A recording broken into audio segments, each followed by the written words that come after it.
우리에게 주시는 하나님의 말씀은 시편 23편 말씀입니다. 여호와는 나의 목자시니 내게 부족함이 없으리로다. 그가 나를 푸른 풀밭에 누우시며 실만한 물가로 인도하시는도다. 내 영혼을 소생시키고 자기 이름을 위하여 의의 길로 인도하시는도다. 내가 사망의 음침한 골짜기로 다닐지라도 해를 두려워하지 않을 것은 주께서 나와 함께 하심이라. 주의 지팡이와 목대기가 나를 안위하시나이다. 주께서 내 원수의 목전에서 내게 상을 차려주시고 기름을 내 머리에 부으셨으니 내 잔이 넘치나이다.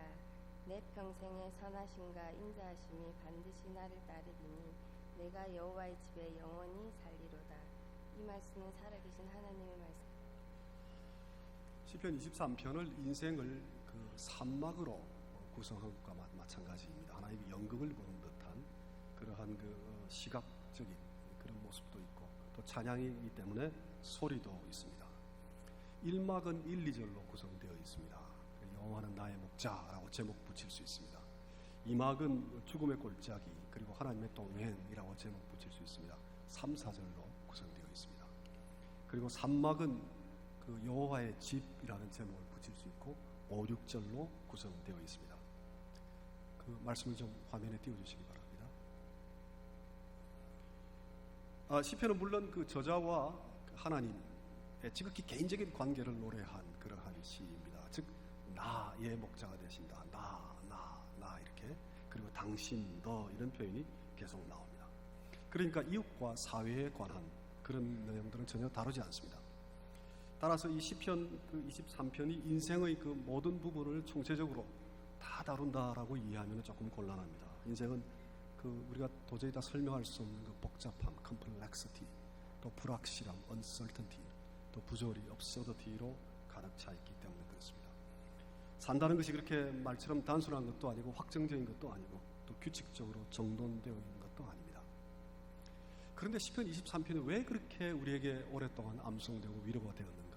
그것은 인생의 가장 중요한 것들을 다루고 노래하고 있기 때문에 그렇습니다. 그래서 우리가 가장 중요한 인생에 있어서 가장 중요한 것에 몰두하게 되면 우리가 잘 알지 못하고 이해하지 못하고 그리고 복잡하고 정돈되지 않은 인생의 많은 문제를 우리가 극복하고 하나님과 함께 동행하는 삶을 살 수 있을 것입니다. 먼저 시편 그 23편 1, 2절을 함께 보시면 여호와가 나의 목자가 되신다. 그리고 푸른 들판 초장 그리고 언제든지 물을 마실 수 있는 그런 그 휴식자와 같은 쉼터 그것이 이제 그런 장면들이 우리 눈앞에 떠오릅니다. 그래서 목자 되신 그 하나님이 우리를 보호하고 지키시고 우리에게 휴식을 주시는 이제 그런 모습들이 떠오릅니다. 그런데 1, 2절 말씀 가운데 내게 부족함이 없으리로다 라는 말씀도 있습니다. 과연 그렇습니까? 우리의 인생에 부족한 것이 없습니까? 우리가 살아가면서 부족한 것들이 얼마나 많습니까? 그리고 얼마나 많은 것들을 우리가 추구하고 살아갑니까? 그래서 이 부족한 것이 없다라는 것은 언어적인 표현에 그치는 것이 아닐까 이제 그런 의문이 들기도 합니다. 그래서 한 세 가지 정도로 생각해 볼 수 있습니다. 첫째는 우리가 일상을 살아가면서 늘 부족하다라고 느끼고 경험하면서 살아가는 이유는 여호와 하나님이 나의 목자가 되지 못하기 때문에 그렇습니다. 여호와 하나님이 나의 목자일 경우에 부족함이 없다라는 고백을 할 수 있을 터인데 우리는 사실 저를 포함해서 우리 모두가 다 24시간 또 살아가고 평생을 살면서 어떤 때는 여호와가 나의 목자가 되는 것 같기도 하다가 또 거의 대부분의 시간은 내가 나의 목자로 살아갑니다. 내가 나의 인생의 주인으로 살아갑니다. 그래서 우리는 사실 늘 부족한 가운데 있습니다. 내가 나의 삶을 주도하고 있기 때문에 그렇습니다. 둘째는 그러나 이제 또 우리가 진정으로 하나님이 나의 목자다라는 것을 믿는 그 순간에조차 또 그렇게 고백하는 삶을 살고 있는데도 불구하고 우리가 늘 부족함을 느끼는 이유는 인생의 그 중요한 프라이어리티가 무엇인가, 우리가 살아가는 삶에 있어서 가장 중요한 것이 무엇이고 나머지 것들은 부차적인 것이다 라는 것을 잘 이해해야 되는데 그렇지 못할 경우에 그런 문제가 생깁니다. 목자 되신 여호와께서 우리를 인도하는 곳은 생명과 여호와의 집, 하나님의 나라입니다.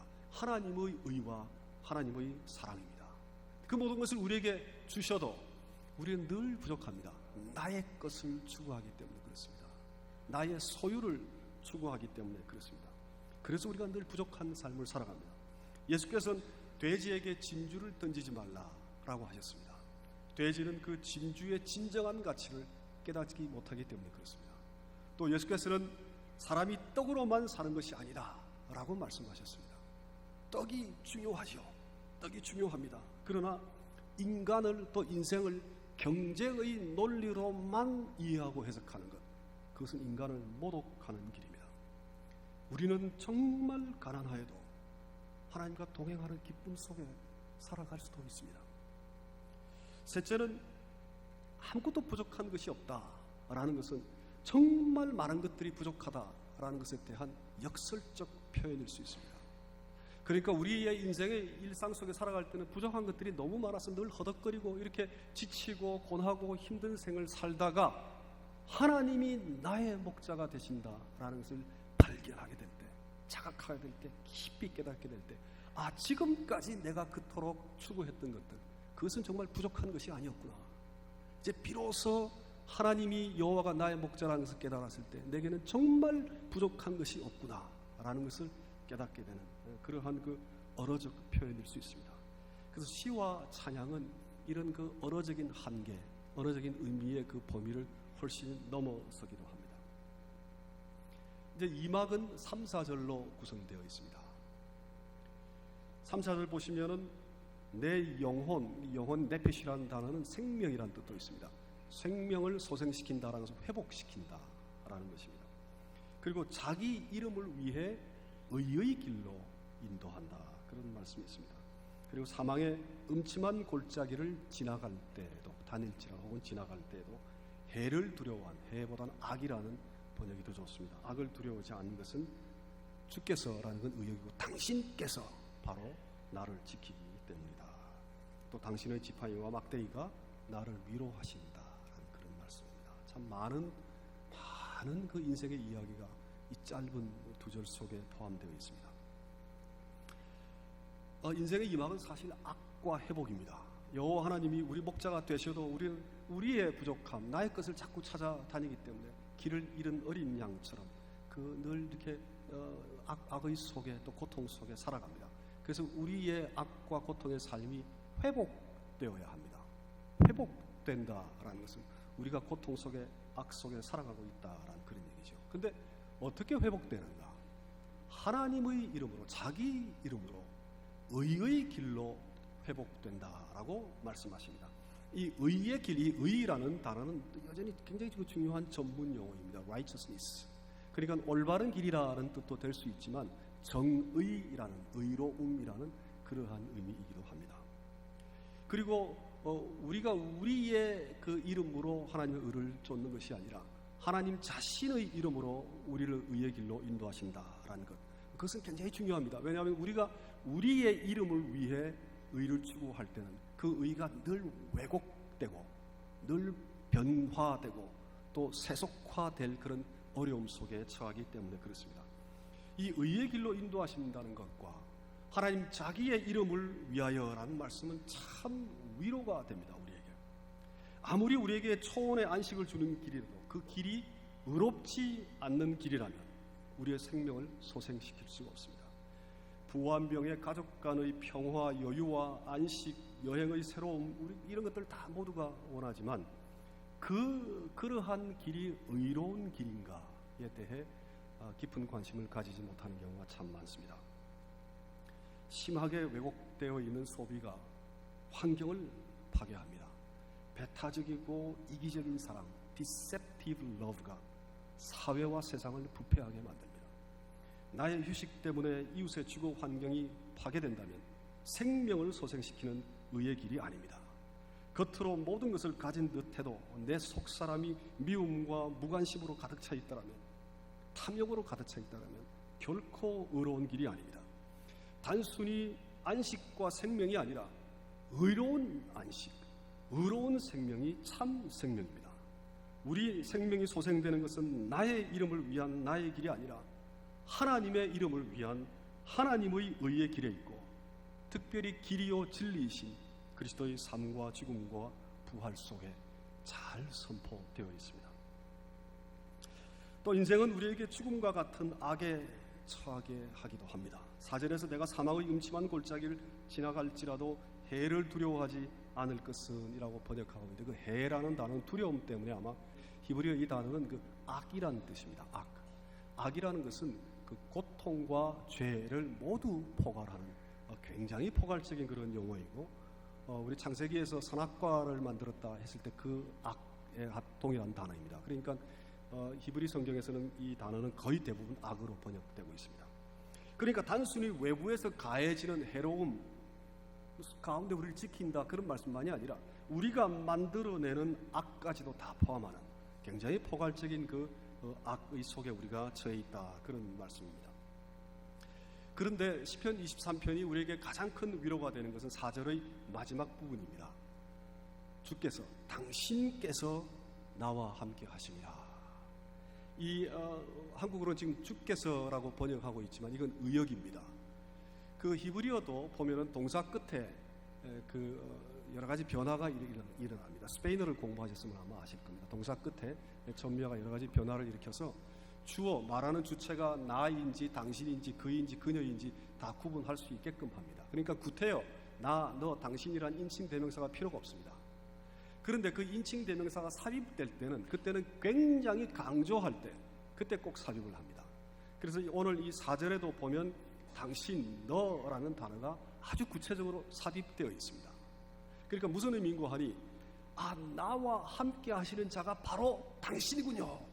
그런 의미입니다. 혹은 당신이 바로 나와 함께 하시는군요. 그런 의미입니다. 그래서 굉장히 그 생동감이 있는 그런 표현입니다.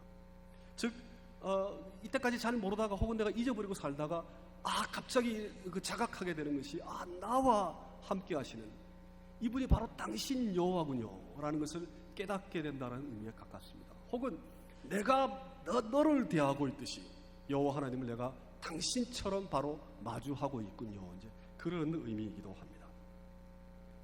또 우리가 죽음과 같은 그 악과 고통의 시간을 지나갈 때 하나님이 어디 계신가 탄식하기도 합니다. 고통만이 있고 하나님이 어디 계신가? 우리 그 욥이 그렇게 탄식했던 것처럼 이런 점에서 히브리어 단어 나의 목자 라하라는 단어와 악이란 라라는 단어 이 단어의 그 소리를 우리가 조금 주목할 필요가 있습니다. 제가 방금 말씀드린 대로 굉장히 소리가 유사합니다. 라하는 모음이 조금 길고 나의 목자라는 단어는 그리고 악이라는 단어 라라는 모음이 조금 짧습니다. 철자도 두 철자가 다 동일합니다. 그러니까 죽음과 같은 악과 고통의 시간을 지나갈 때 우리는 사실 악과 고통만이 우리를 마주하고 있는 것으로 생각할 수 있습니다. 그런데 이 소리가 어떤 것을 우리에게 무의식적으로 암시하는 거 아니 우리가 비록 악과 고통을 마주대하고 있어도 사실은 악과 고통을 이겨 싸우시는 여호와 나의 목자가 그 이면에 나를 보호하고 둘러싸고 있다라는 그런 그 소리로 그것을 느끼게 됩니다. 그래서 이 소리를 이해하는 자들, 찬양은 이제 소리가 아주 중요한 요소이죠.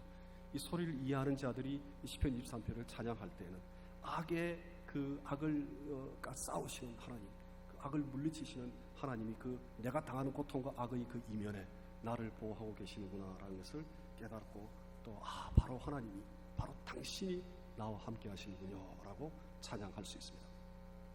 하나님의 임재를 경험하는 것, 더더구나 고통 속에 있을 때 하나님의 임재를 경험하는 것보다 더 큰 위로는 없습니다. 4절에서 보면 당신의 지팡이와 막대기가 나를 위로한다 그렇게 말씀하십니다.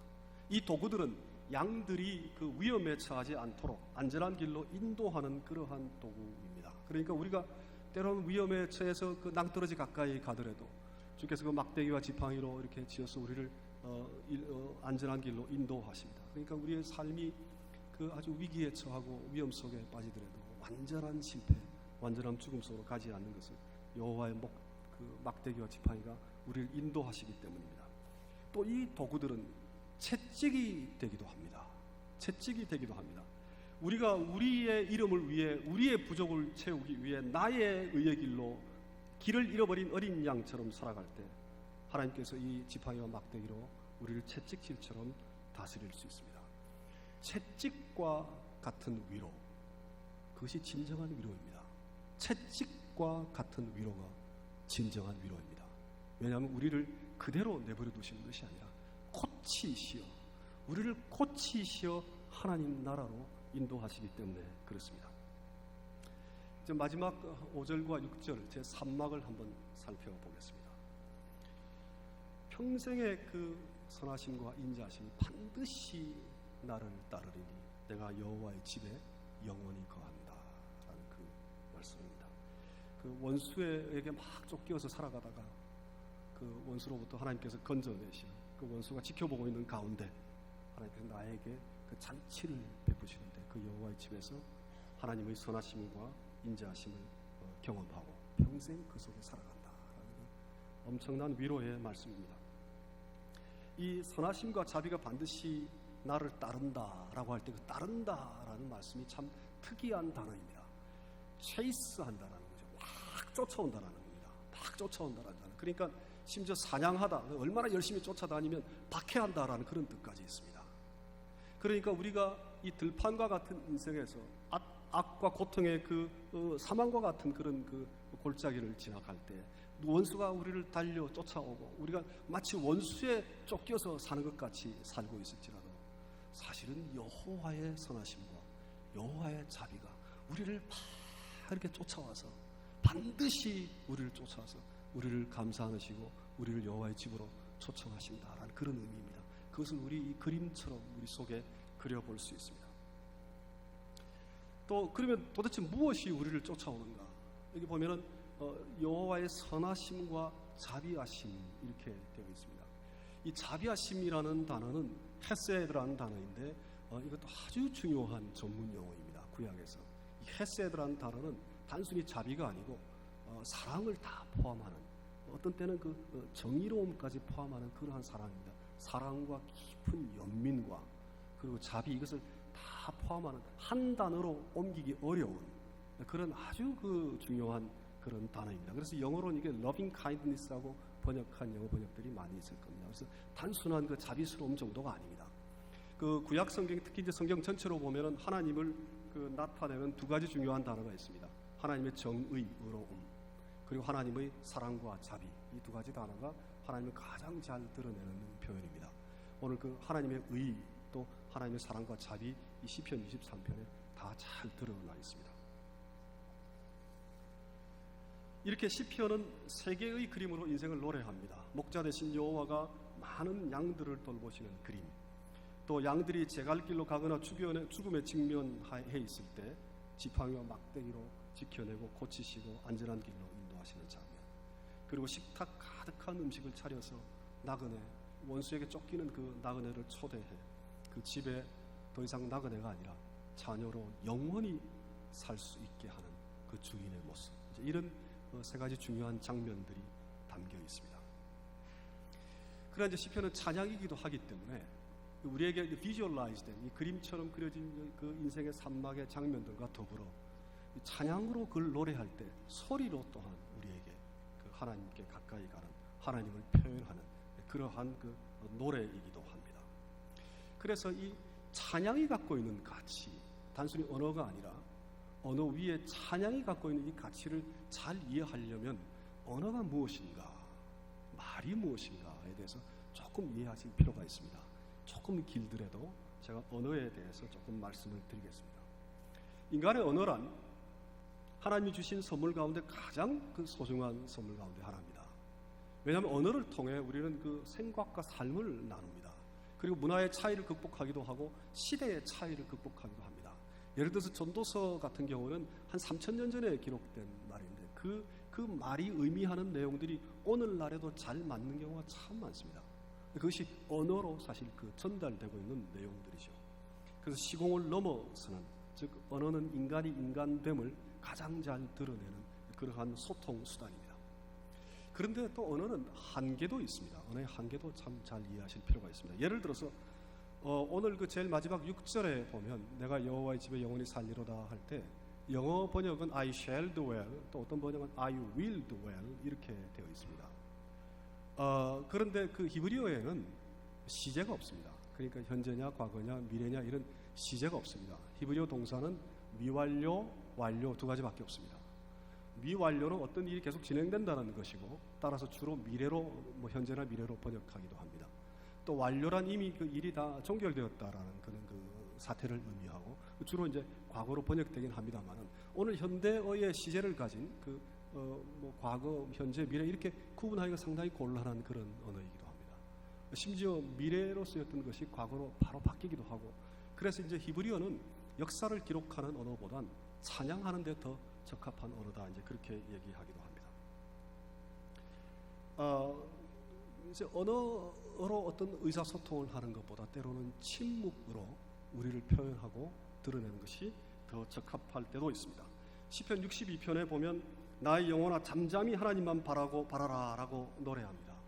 하나님을 기다리거나 하나님께 참회하거나 하나님께 우리의 고통을 한탄할 때는 침묵이 더 적절한 표현일 수 있습니다. 이 동양 문화는 특별히 이제 침묵과 여백, emptiness, silence, 그래서 굉장히 존중하는 문화를 가지고 있습니다.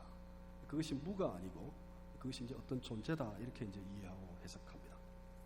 이 귀한 그 동양의 문화가 그 힘을 점점 잃어가고 언어 중심적인 그런 서양 문화가 지배적이 되어가는 것이 사실 좀 안타까운 얘기도 합니다. 그래서 우리는 이제 때로는 비언어적인 그런 그 소통 방법에 관심을 가지기도 합니다. 다양합니다. 약속된 신호를 통해서 소통하기도 하고 표정과 몸짓 자세로 소통하기도 하고 춤과 악기와 그림으로 인생을 표현하기도 합니다. 또 언어를 사용하는 그 표현 방법도 사실 굉장히 다채롭습니다. 언어가 그렇게 단순한 것이 아니고 다채로운 그런 종류들이 있습니다. 제가 오래전에 네덜란드 암스테르담에서 어떤 그 교회를 참여해서 예배를 드린 적이 있는데 마침 그날 이제 그리스도의 그 고난에 관해 짧은 연극으로 먼저 말씀 전에 연극을 보여줬습니다. 성경에 등장하는 그리스도의 고난에 관한 말로 되어 있는 표현들이 조금 등장한 다음에 예수께서 십자가에 달려 돌아가시는 장면에서는 교회 안에 모든 불이 갑자기 꺼져버리고 라는 이 고통의 외마디 비명, 라는 이 고통의 외마디 비명이 굉장히 강렬한 그 소통과 표현이어서 제 가슴 속에 아직도 깊이 남아 있습니다. 그래서 그 고통의 외마디 비명은 아마도 언어적인 표현과 그리고 비언어적인 표현의 경계쯤, 중간쯤에 있는 게 아닌가 이제 그런 생각을 해봅니다. 또 언어 그 자체가 말 자체가 그 말을 실행하는 그런 말도 있습니다. 예를 들어서 감사합니다, 용서합니다, 사랑합니다라는 그 말은 그 말의 내용을 그 말을 표현함으로써 실행하고 있죠. 사실 그 말의 진정성을 담아야 하지만 그러나 감사합니다라고 얘기함으로 말미암아 사실 감사하는 그 내용이 그 효과를 가지게 됩니다. 그런데 이 언어는 사실은 대부분 어떤 사태나 사건을 가리키고 그것을 설명하는 그런 기능을 가지고 있습니다. 그래서 참 어려움이 많습니다. 예를 들어서 한국은 남미의 한 국가다 이렇게 말을 할 때 그 말이 실제로 가리키고 있는 내용과 잘 일치가 되는지 우리는 살펴보아야 합니다. 아무리 우리가 그 말을 100번 한다고 해서 한국이 남미의 한 국가가 되는 것은 아니지요.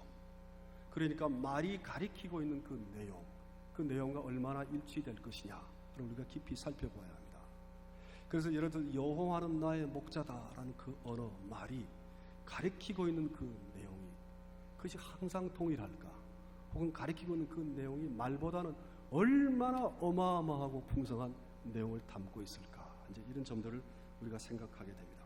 그래서 시편은 단순히 말하기 위해 지어진 것이 아니고 찬양하고 노래하기 위해 지어졌습니다. 그래서 가사를 가지고 있다라는 측면에서는 그 언어적 요소를 분명히 가지고 있죠. 그리고 가사를 통해 그 내용을 우리가 이해할 수 있습니다.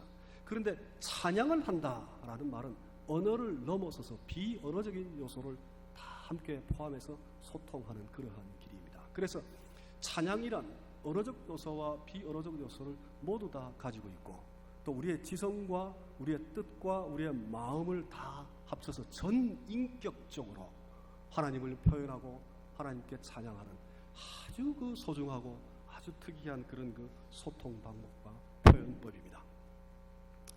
찬양은 영혼의 노래입니다. 노래 가운데서도 가장 소중한 귀한 노래입니다. 또 선율을 가지고 있습니다. 이 선율이 갖고 있는 소리가 갖고 있는 아름다움도 참 어떻게 말로 다 설명할 수 없습니다. 그 선율과 소리를 하나님께서 우리에게 아주 소중한 선물로 주셨습니다. 그래서 우리 찬양팀과 성가대는 하나님의 특별한 선물을 받은 분들입니다. 찬양을 늘 할 수 있기 때문에 그렇습니다. 찬양은 언어가 표현하고자 하는 감격과 슬픔과 기쁨과 탄식이 언어적인 표현보다도 더 절절하고 더 깊이 담길 수도 있습니다. 여호와는 나의 목자다라는, 그리고 내가 부족함이 없다라는 것을 언어로 분석하고 우리의 지성으로 이해하는 것도 중요하지만, 그 말이 지시하고 가리키고 표현하고 있는 그 어마어마한 그 의미, 하나님의 의와 사랑, 그에 대한 우리의 고백과 감사, 위로와 간절한 소망, 그것을 절절히 다 함께 소리로, 또 우리의 육체로, 우리의 신체로, 또 우리의 뜻으로 하나님께 표현하고 또 듣는 사람들과 깊이 공감할 수 있습니다. 그래서 시편 23편, 이 놀라운 그 시는 찬양으로 드리는 것이 참 적절한 표현법이라고 생각합니다. 바하는 그 시편을 근거로 해서 그 칸타타를 많이 작곡을 했습니다. 시편 51편을 근거로 한 칸타타는 제가 참 좋아하는 칸타타입니다. 그리고 시편 23편도 그 바하는 칸타타를 작곡을 했습니다. 그리고 우리가 잘 아는 한국 작곡가 나훈영 씨도 그 여호와는 나의 목자시니라는 그런 찬송을 작곡하기도 했습니다. 그 외에 많은 찬양단들, 기독교 음악 단체들이 시편 23편을 찬양을 했는데, 저는 오늘 그 우간다의 기독교 단체, 그 임마니 밀렐레의 기독교 단체 어린 아이들이 그 찬양하는 시편 23편을 한번 같이 듣고 찬양하길 원합니다. 이 단체는 그 집안 형편이 아주 어려운 아이들, 혹은 고아들, 또 집에서 박해받는 그런 아이들을 이제 다 구해내서 거할 곳을 주고 또 교육을 철저히 시키고, 또 그 가운데 이제 지금 한 5천여 명의 아이들이 그 단체 속에서 보호를 받고 있는데, 그 가운데 한 30여 명을 따로 뽑아서 찬양팀을 만들어서 전 세계적으로 순회 공연을 다니는 그러한 그 단체이기도 합니다.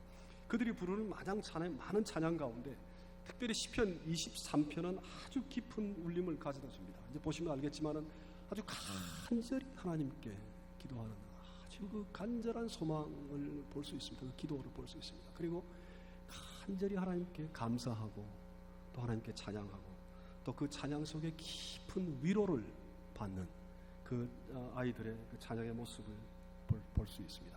만약에 다윗이 오늘날 아프리카에서 태어났다라면 이들처럼 시편 23편을 찬양했을 것이다. 이제 그런 생각을 해봅니다. 몇 부분은 반복해서 찬양을 부르기도 합니다. 우리 한번 같이 보시겠습니다.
기도드리겠습니다. 의와 사랑의 목자 되신 하나님이 우리 생의 긴 여정을 인도하실 때에 우리가 아무리 가난하고 어려워도 아무것도 부족함 없이 살아갈 수 있게 하시옵소서. 악에 빠진 우리의 영혼을 의의 길로 하나님의 이름을 위하여 고쳐주시며 소생시켜 주시옵소서. 죽음과 같은 죄와 고통 속에 하나님을 도저히 찾을 수 없어 하나님께 울부짖는 바로 그 순간에 하나님 바로 당신이 우리와 함께 하신다는 것을 깨닫게 하시옵소서. 우리가 생의 긴 여정 속에 마치 도망 다니듯이 쫓기어도 하나님의 선하심과 사랑과 자비가 우리를 반드시 쫓아오는 이 놀라운 은총의 세계 속에 들어가게 하시어 더 이상 나그네가 아니라 하나님의 자녀로 하나님의 집에서 영원히 살 수 있게 하시옵소서. 예수님의 이름으로 기도드립니다. 아멘.